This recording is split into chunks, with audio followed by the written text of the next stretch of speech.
जब अयोध्या में हुआ था आतंकी हमला, दहल उठा था रामलला का आंगन। आईपीएस बेटा ले रहा था आतंकियों से लोहा।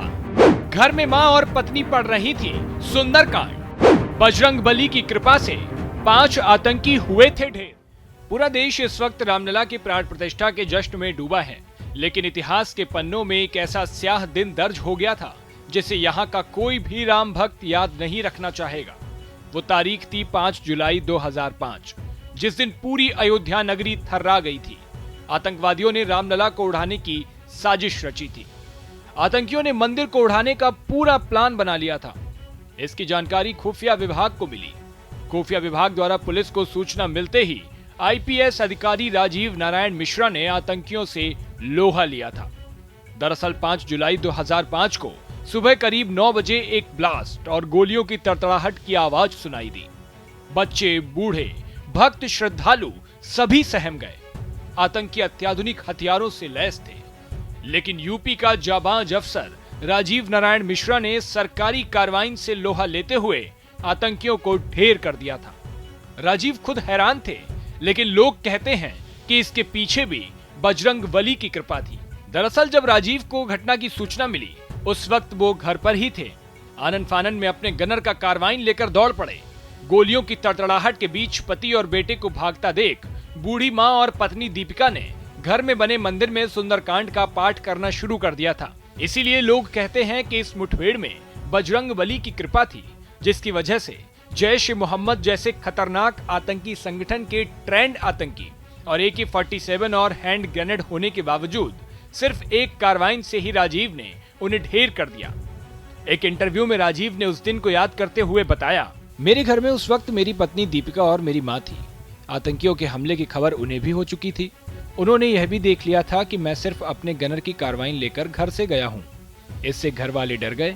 मेरी माताजी बहुत धार्मिक हैं। उन्होंने तुरंत सुंदरकांड का पाठ करना शुरू कर दिया। मैं जब घर वापस आया तो मुझे इसकी सूचना मिली।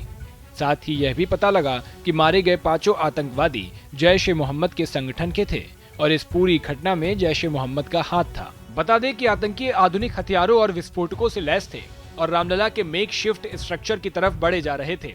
इसकी खबर जब यूपी पुलिस के इस जांबाज अफसर को लगी तो मौके की नजाकत भांपते हुए घर से आनन फानन में घटना स्थल की ओर भागे। आतंकवादियों की ओर से हो रही फायरिंग की आवाजें कानों को चीरते हुए निकल रही थी। दिल की धड़कनें बढ़ चुकी थी।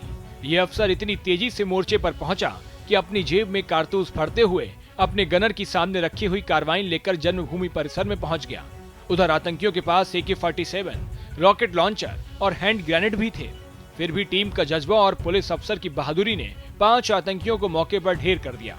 इस 45 मिनट तक चले ऑपरेशन की सबसे खास बात यह रही कि इस मुठभेड़ में एक भी पुलिसकर्मी, चाहे CRPF का हो चाहे उत्तर प्रदेश पुलिस का, कोई भी घायल नहीं हुआ।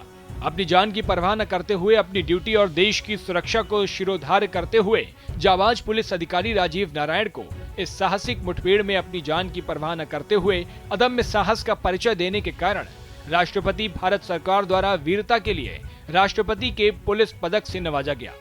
भारत एक्सप्रेस ने इस जाबाज पुलिस अधिकारी से खास बातचीत की, जिसमें देखा जा सकता है कि वो आज भी इस घटना का जिक्र करते हुए अपनी बहादुरी पर फख्र महसूस करते हैं। सुनिए उस आतंकी घटना का जिक्र करते हुए राजीव नारायण क्या कह रहे हैं। जी, किसी भी पुलिसकर्मी के लिए ये सौभाग्य की बात होती है कि उसके कार्यों की प्रशंसा विभिन्न स्तरों पर की जाए, और मैं अपने को भाग्यशाली मानता हूं कि मुझे इसके लिए कई स्तर पर चुना गया और अलंकृत किया गया। मैं 5 जुलाई 2005 की घटना का उल्लेख आपको करना चाहता हूं कि राम जन्मभूमि पर आतंकवादी हमला हुआ था। उसमें मुझे जो एक जॉइंट मुठभेड़ हुई थी CRPF के साथ, हम लोगों ने मोर्चा लिया था और उसमें 5 आतंकवादी मारे गए थे। उसके लिए मुझे महामहिम राष्ट्रपति भारत द्वारा वीरता के लिए पुलिस पदक प्रदान किया गया था। वो निश्चित रूप से एक कठिन समय था और ईश्वर की कृपा से उसमें हम लोगों को सफलता मिली थी, और कोई भी उल्लेखनीय बात यह है कि कोई भी सिविलियन पर्सन उसमें घायल नहीं हुआ था और बहुत बड़ी रिकवरी भी हम लोगों ने साथ ही साथ सुनिश्चित की थी। इसके अलावा भी मुझे महामहिम राष्ट्रपति भारत द्वारा सराहनीय सेवाओं के लिए भी पदक मिला और पुलिस महानिदेशक उत्तर प्रदेश की तरफ से भी विभिन्न प्रकार के पुरस्कार समय समय पर प्रदान किए गए हैं।